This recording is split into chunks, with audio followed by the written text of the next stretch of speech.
silver service is also known as the spoon and fork service. This is commonly used for banquets and formal sit-down meals. In this style of service, each food item is prepared, portioned, and attractively arranged on silver platters, tureen, or service plates.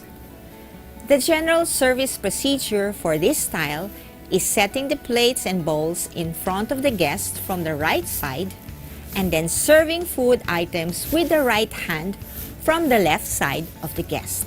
Food is served directly onto the plate or dish in front of the guest in equal portion sizes using a serving spoon and fork.